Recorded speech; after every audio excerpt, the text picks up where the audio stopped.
शुभ सकाळ. ब्रह्मांड नायक चॅनलमध्ये सर्वांचं खूप खूप खूप स्वागत. आजपासून नवीन महिना सुरू होत आहे. 1 फेब्रुवारी. 365 दिवसांच्या प्रवचन मालिकेतील आजचा आपला दिवस 32वा. देहबुद्धीच्या विस्मरणाकरिता नाम. आपली ओळख करून घ्यायला नामस्मरण हाच उपाय आहे. आपली ओळख आपल्यालाच करून घ्यायला नामस्मरण हाच उपाय आहे.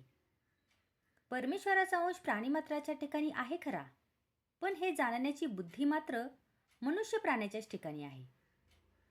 पण त्याची अधोगती कशी होत जाते पहा. जीव मुळात परमेश्वर स्वरूप असल्यामुळे प्रथम तो म्हणतो मी तो परमेश्वरच आहे. इथपासून घसरत तो म्हणतो मी त्याचा आहे, आणि अखेर त्याचा माझा काही संबंधच नाही, इथपर्यंत तो खाली येतो.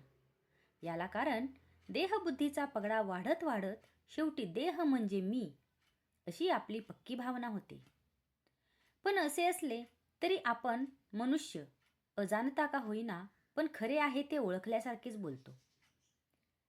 जसं की एखाद्या इसमाचा स्नेही वारला तर लगेच तो इसम काय म्हणतो, आमचे स्नेही गेले.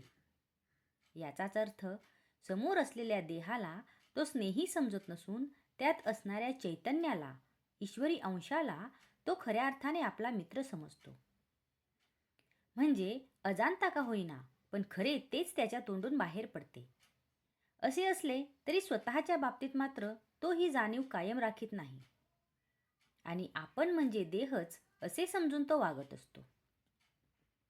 याला कारण ज्याचा खरा मी आहे त्याचा विसर पडून देहबुद्धी बळकट होत गेली.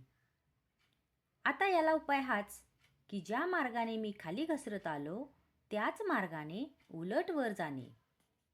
तेव्हा पहिली गोष्ट म्हणजे आता मी जो देहरूप बनलो आहे तो मी त्याचा, परमेश्वराचा आहे अशी जाणीव जागृत करणे. याच जाणीवेची परमावस्था म्हणजे मी तोच आहे ही भावना होणे. हे कसे जमणार? तर ज्याच्या विस्मरणाने माझी ही अधोगती झाली त्याचे स्मरण करणे. स्मरणाला उत्तम साधन म्हणजे भगवंताचे नाव. म्हणजे नामस्मरणाचा ध्यास ठेवला की मी खरा कोण हे कळेल आणि स्वतःची ओळख होईल. खरा परमार्थ हा अगदी सोपा आहे, पण तो योग्य मार्गाने केला तरच परमार्थ घडतो.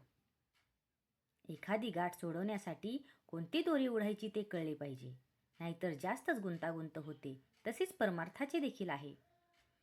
मी कोण हे जाणले पाहिजे, म्हणजे परमात्मा कोण हे आपोआप कळते. दोघांचे स्वरूप एकच आहे, म्हणजे दोघे एकच आहेत. परमात्मा निर्गुण आहे, तो जाणायला आपल्यालाही नको का निर्गुण, देहातीत व्हायला? म्हणून देहबुद्धी सोडली पाहिजे. कोणतीही गोष्ट आपण जाणतो म्हणजे आपल्याला त्या वस्तुरूप व्हावे लागते, त्याखेरीज जाणणेच होत नाही. म्हणून परमात्म्याला जाणण्यासाठी आपल्याला नको का परमात्मा रूप व्हायला? यालाच साधू होऊन साधूस ओळखावे. शिवो भूत्वा शिवम यजेत असे म्हणतात. नामस्मरणाची चांगली धुंदी आल्या वाचून मी पण जात नाही. आजचा हा भाग तुम्हाला कसा वाटला हे कमेंट करून नक्की सांगा. कमेंटमध्ये लिहा जय जय रामकृष्ण हरी.